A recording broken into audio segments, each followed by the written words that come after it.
Welcome to Worldview Matters, discussing controversial issues, discerning current events, defending biblical Christianity. No topic off limits. And now, here's your host, David Fiorazo. God bless you, friends. He is moving, and I thank you for sharing the podcast. We've got our fundraiser going on now. We are going to get to Liberty Sentinel Media CEO Alex Newman in just a minute, but I have to remind you that we have an opportunity to expand our reach here with the help of Pioneer Network, Beck TV, and God's Learning Channel. So if you have not already made a donation, a tax-deductible donation to Worldview Matters, you can do that, and you would also get an opportunity to pick your choice of gifts, and we'll gladly send these out to you. One-time gift of $200 or a monthly gift of $25. We'll send you a signed copy of Alex Newman's new book, Indoctrinating Our Children to Death. And I've got my copy right here. Or you can get a copy of my latest book, Assault on the Image of God. First-time donors will receive the classic mug here, Worldview Matters mug, with my trademark on one side, keep speaking the truth about things that matter, Worldview Matters on the other side. The website, worldviewmatters.tv, to get more info, watch other podcasts, or make a tax-deductible gift. Now, a couple people that just got in on the fun. Polly from Green Bay, Wisconsin. Michael from Mexico City. God bless you, brother. Shelly from LeClaire, Iowa. And more will be coming in because we just started our spring week and a half, 2 weeks, whatever we do here, just reminding you that we're viewer and listener supported. So Alex Newman's got a brand new book out. We're going to get to that, Indoctrinating Our Children to Death. And he's here with us. He's had a lot of exposure recently. I love the work that this man does. One of my favorite international correspondents, and you can use the word journalist to describe him without putting air quotes on it. Alex Newman, good to see you, brother. Best introduction ever. Thank you, Dan. It's an honor to be a journalist without air quotes. There are not many of those left in the world today, so really appreciate it. Thank you for that. Yeah, you are part of the remnant. So, and I want to mention just briefly, I got the signed copy of Alex's book. He did now. It may be hard to read, but he did sign it. I know because he was here at Freedom Project. So, brother, good to see you connecting from Florida. Congrats on the recent exposure you've gotten with Newsweek, with Glenn Beck, with others. But you were recently in Wisconsin at Liberty Pastors, Paul Blair, and great men of God, great program, great conference. Tell us about that boot camp in Milwaukee recently. Well, thank you, brother. Again, it's a great honor to be with you. If you need me to decipher that chicken scratch masquerading as handwriting, I'll be happy to do it after the show. I joke with people because there was a study of literacy back in 1812 by DuPont de Nemours, and he found after his research that not more than 4 in 1,000 young Americans were unable to write legibly, even neatly. And, I can't write legibly, even neatly, and yet only 4 in 1,000 young people back in the day before government schools could not write legibly, even neatly. So how far we have fallen. Yeah. Turning to Liberty Pastors, it was so much fun. It always is. We've done many of these across the country. You, of course, have been at some of them, and we sure appreciate that. Great opportunity for pastors to just delve deep into what the Word of God teaches across a whole range of fields that, unfortunately, very frequently are not taught at seminary. They're not taught in typical sermons by typical pastors. And yet, the Apostle Paul spoke boldly about preaching the whole counsel of God, the full counsel of God, depending on what translation you use. And if we're honest with ourselves, a lot of the shepherds today are not doing that. They're worried about their tax exemption. They're worried about maybe offending somebody in the congregation. And so we'll just do 52 different versions of John 3:16, mostly out of context, and call it a year.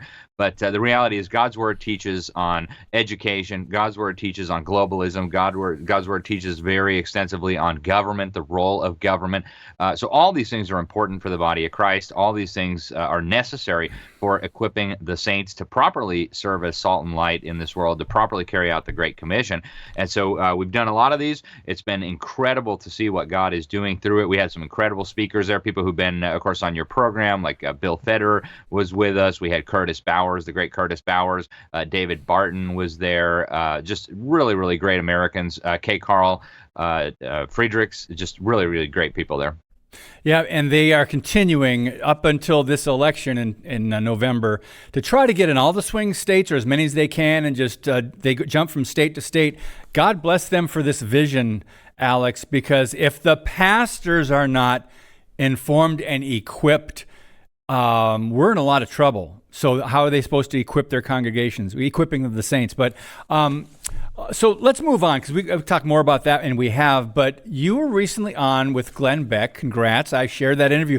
I watched the whole thing, and that's huge for me with the time I have but it was so compelling, and he asked great questions about massive worldview issues when it comes to globalism, when it comes to America. So just first of all, if you could just condense what that was like, that experience going down there. You were great, composed, confident, articulate. It was just amazing. I was so proud of my brother. But share what that was about. And then the article we have here, Google censors Alex Newman and the Liberty Sentinel after being on Glenn Beck's podcast.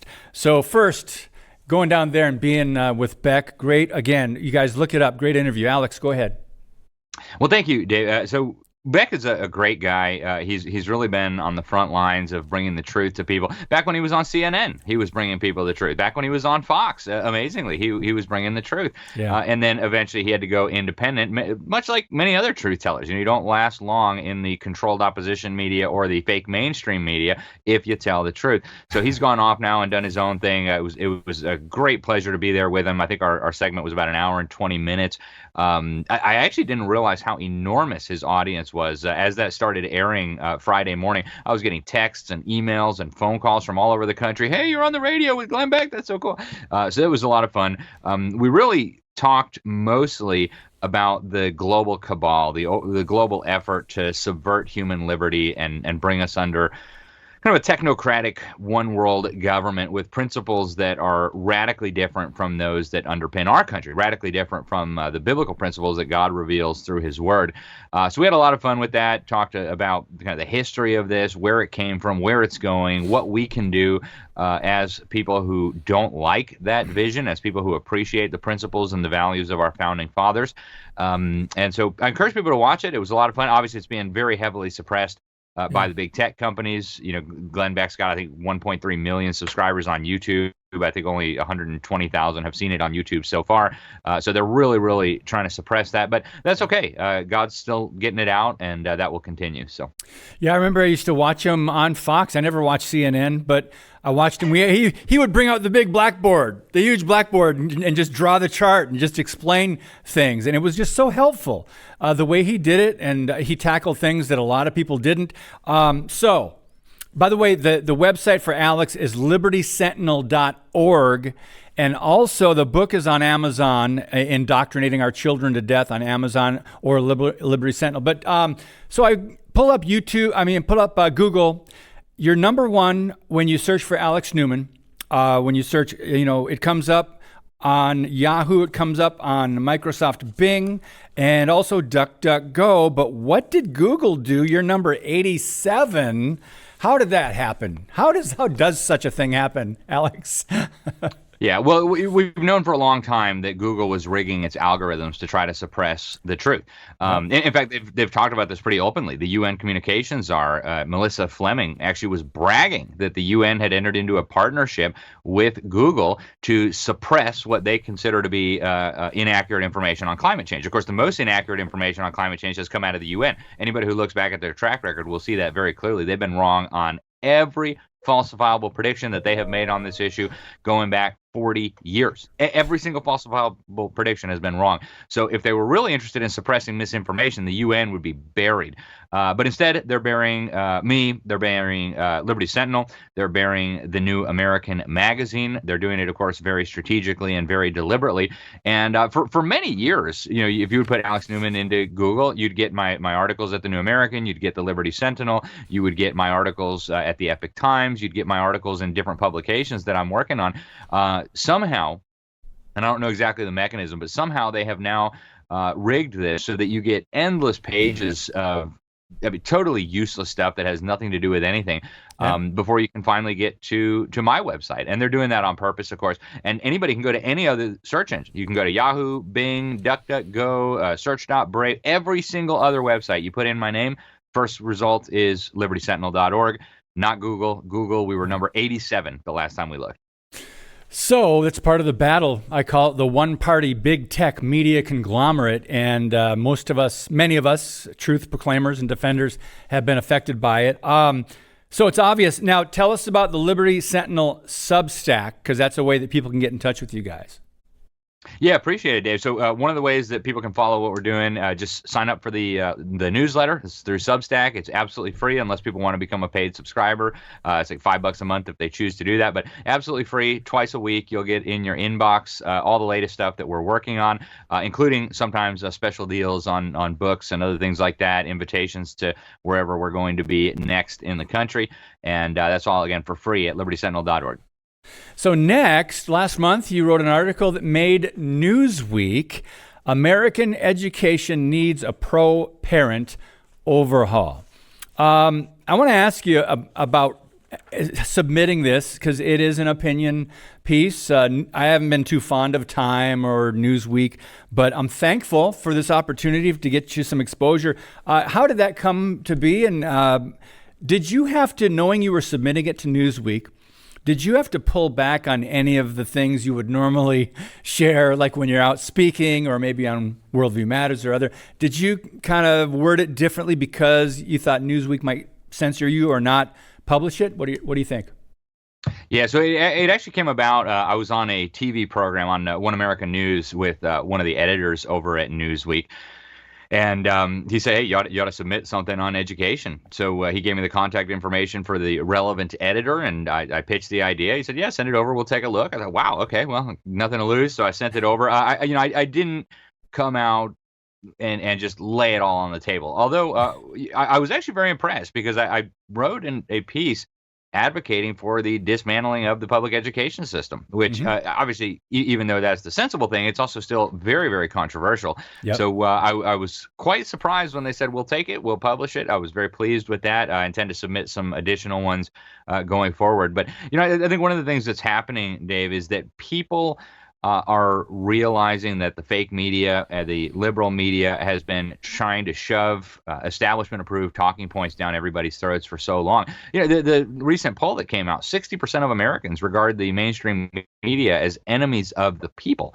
And, even just from a business perspective, the people who own these publications, they realize they're bleeding money, they're hemorrhaging readers. Nobody wants to advertise in something that nobody's reading. And so they're saying, well, hey, we better start at least pretending like we're going to include some voices that have been marginalized, to use the terminology du jour. We need some diversity and maybe some inclusion of maybe people who don't think like we do. So I'm encouraged by that. I think we're going to see more of that, because what's happening is the liberal media is suffering financially, catastrophically in many cases.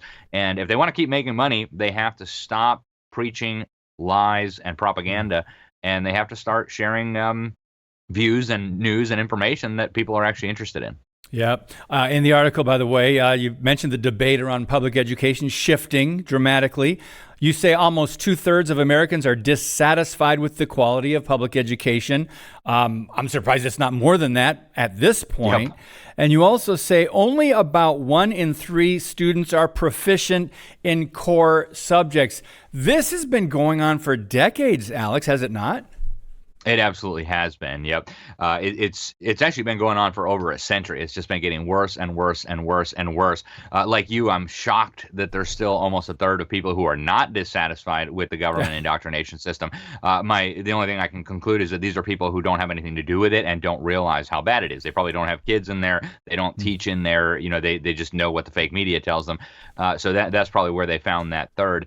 But it is so unbelievably bad, you almost can't believe it. So I tried to include just a little bit of the information, just the tip of the iceberg there about what's happening, so people could get a sense of how bad it is, and then propose a serious solution.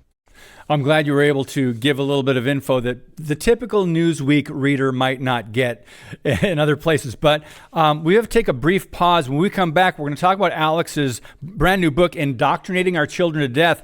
And we are also going to mention an article or an interview that he did recently called Could Biden Use Executive Order to Let Illegals Vote? We'll talk about that with Alex Newman when we come back. Introducing Patriot Mobile, the wireless carrier that stands with you. We are committed to supporting the values that make our nation great. With affordable plans and reliable nationwide coverage, Patriot Mobile is not just a wireless service. It's a call to action for those who believe in the American dream.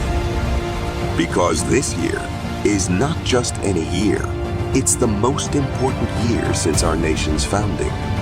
Choose a wireless carrier that shares your values. Choose Patriot Mobile.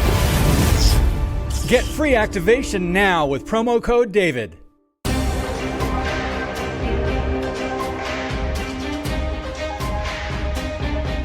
Quickly, friends, if you're interested in sponsoring Worldview Matters like Harbinger's Daily or Patriot Mobile, please send us an email, worldviewmatters@fpeusa.org, and our producer will get right back to you. Alex Newman, Liberty Sentinel, our guest today. Could Biden use executive order to let illegals vote? We do want to get to Alex's book, but I had to ask him about this. He recently interviewed Catherine Engelbrecht, and she's a leading figure in the fight for election integrity. And Alex, tell us about that. She is with True the Vote, actually the founder. So what can people learn about this? Because we're concerned about the porous, and that's an understatement, southern border. So please share the nuts and bolts about this interview before we dive into your book. Well, thank you. So Catherine Engelbrecht has been kind of at the forefront of fighting back, at least on some of the key issues of election integrity. They really have done a lot of great work in terms of lawsuits, in terms of exposing what's going on. And now she's sounding the alarm. I was very happy to be able to bring her on about the possibility that Joe Biden will use an executive order to allow illegal immigrants to vote. One of the things she talked about is that they're already pressuring state governments to go ahead and register people who are not eligible to vote We're talking illegals, we're talking felons. The DOJ is actually threatening and pressuring state governments to register prisoners.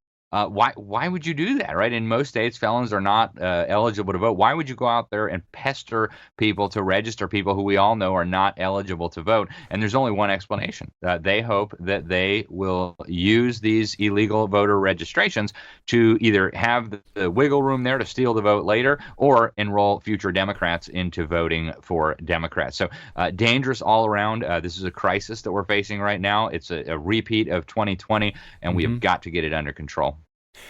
What are your thoughts? I wasn't planning on asking about this, about the executive order, just the constitutionality of it, and whether it's Republicans or Democrats in the White House. Shouldn't it be something that should be left up to the Senate, the House, actually legislatively, other than executive order? Is that too much power for the executive branch? It is absolutely too much power for the executive branch. Now, there's a place for executive orders, right? They've been used from the beginning of the American Republic. And these are things like, hey, order more paper clips for the office, right? Make sure we have different types of coffee when we have guests here. This isn't for policy making. This is not for legislating. In fact, the Constitution is very clear. All legislative powers are with the Congress. I mean, it's almost verbatim what the Constitution says. If all legislative powers are vested in Congress, that means zero legislative power is vested in the presidency or in the Supreme Court. And yet we've turned it almost upside down, right? We've now got policy mostly coming out of the executive branch and the courts, and the Congress just rubber stamps the budgets that the presidents send to them. It's completely backwards. Not even to mention the fact that they don't have the authority to legislate on the vast majority of areas where the federal government is now active. You can find the whole list of the authorities and responsibilities delegated to the federal government. They're in Article 1, Section 8. Read it. Very simple, very short. And we've got to get back to that understanding if we're going to stop our descent into tyranny and collapse. So let's jump into the book, Alex. And I know we don't have a lot of time. We have talked about it in the past, and we've talked a lot about education issues. We think we've talked a lot about John Dewey, Horace Mann, and others. And that's really the first 5 chapters in your book talk about the genesis of public schools, collectivism, Horace Mann, John Dewey, replaced Christianity with collectivist humanism. So I wanted to give you just a little ribbing, though, because about 150 pages into your book, after all the wonderful endorsements, that's when, I'm kidding, Kirk Cameron, Alex Jones, Dr. Peter McCullough, General Michael Flynn, Pete Hegseth, James Lindsay, Abraham Hamilton III, and it goes on and on. Greg Hunter, Sam Sorbo. Oh my goodness! And I'm looking at pages and pages. William Federer, Dran Reese. I think Paul Blair was in there. I mean, yep. Israel Wayne. When does it stop? And I'm going, man, this is the most endorsements I've ever seen. So it must be an important and a phenomenal book. But so let's go to chapter 6. That might be some history that people are not as familiar with. The Frankfurt School, weaponizing U.S. education against civilization. Give us a little synopsis of that chapter. Sure. Thank you, Dave. And honestly, the way all the endorsements came about, I sent out about 50, expecting to get a handful of responses. Right. Trust me, I was very surprised when I got back like 48 or 49. So I'm very honored, incredibly humbled to have all these great Americans, great leaders in ministry, military, business. Just incredible honor to have them standing by my side in promoting the rescuing of our children, the stopping of this horror. But the Frankfurt School is really, really a critical piece of the puzzle in understanding what happened, not just to education, but to our country. This was an organization, it was called the Institute for Social Research, set up at the University of Frankfurt. It was actually a project of the Comintern, the Communist Internationale, and they basically concluded, without really formally admitting, that Karl Marx was wrong. His idea that revolution was inevitable and the working class was inevitably going to rise up and wage war on the bourgeoisie, they finally conceded without conceding that was not going to happen, especially in Western Europe, especially in the United States. People were just happy, right? They had good jobs. One husband could support his wife and children and pay off the mortgage and have a car and, send the kids to college. People were just not ready to have revolution. So they figured, we've got to infiltrate the culture. We've got to break down the big obstacles to our takeover. And they identified those obstacles as Christianity, the church, the family, and the cultural morals and mores that were keeping people basically in a counter-revolutionary mood. So this organization got set up in Frankfurt. They were international socialists. Adolf Hitler was a national socialist, so they had some inter-socialist disputes. They ended up coming to the United States with the help of the Rockefellers and John Dewey, by the way, the founding father of America's so-called public education system.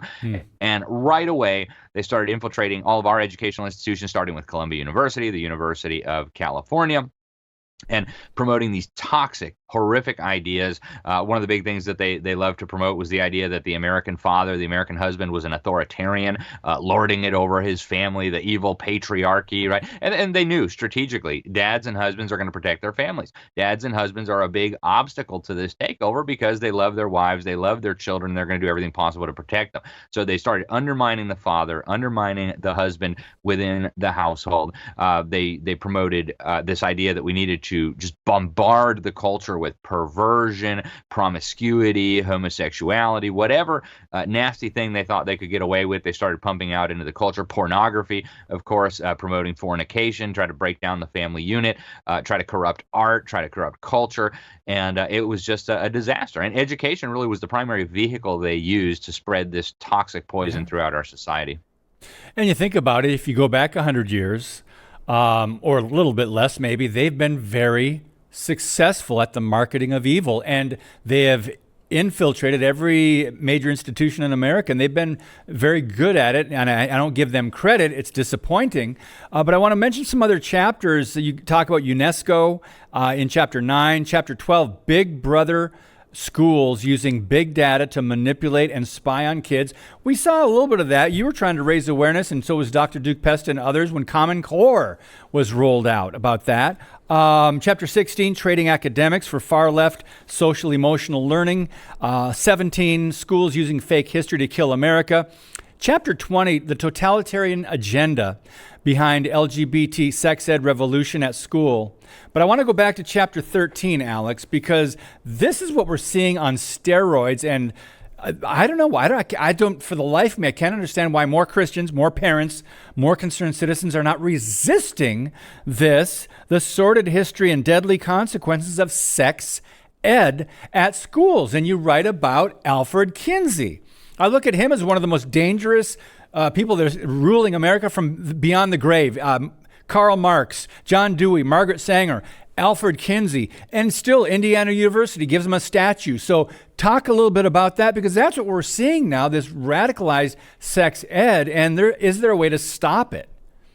Yeah, so Alfred Kinsey was a vile, vile individual. He was a sex maniac, a pervert, a sadomasochist, a pedophile, trained a bunch of other pedophiles to abuse children, and after relentless abuse of these children, including babies, by the way, they concluded that these children actually enjoyed the abuse, and therefore we must sexualize your kids the moment we can pry them loose from their mothers in pre-kindergarten, if possible. So that's really the origin of this horrific assault on our children when it comes to sex things in our public schools and in the entertainment world. It all goes back to this filthy, filthy, filthy pervert. Very, very sad. And I cannot understand, and I never will understand, how parents could continue to subject their children to this stuff. You know, we hear people say, well, I'm fighting against the porn in the schools. Yeah, but you're still sending your children to the schools, right? Why would you do that? So we've got to understand there's a really broad agenda here. It's about more than just sexualizing your children. There's a much broader agenda here. They actually pioneered this even 50 years before Alfred Kinsey came on the scene as a means of undermining the family, undermining the church, and replacing those key institutions that God ordained with the state, with the objective of having a total state by the time the process is done. And there's so much more in the book, and even an hour and a half, 2-hour interview would not do it justice, because you've got a great bibliography and index here with citations, but also the afterword talks about a Christian vision of education. What does the Bible say? And it's probably just the opposite of what we have in America. But we've run out of time, Alex. It always goes by so fast with you. LibertySentinel.org, Amazon.com. The book is doing very well. Congrats. And by the way, are you getting any censorship from Amazon or other places? I know you are on Google. So far, Amazon has allowed us to sell the book through there, and they have not given us any trouble. I don't know whether they're suppressing it in any way, but so far it's selling very, very well. We're very pleased, and we're thankful for that. And I'm very thankful for you having me on the program, Dave. Thank you for all that you do. Well, God bless you, brother. Always great to see you, and get your signed copy, friends, by supporting Worldview Matters this next week or two with a donation. Brother, Godspeed, and we'll talk to you soon. Thank you. Thank you, brother. God bless you. All right, guys, so much more in the book, and I printed out all these pages of notes. I'd get to like 10% of them. Almost happens every time. But again, check out Alex's writing, LibertySentinel.org. God bless you. We'll see you next time. And as always, keep speaking the truth about things that matter.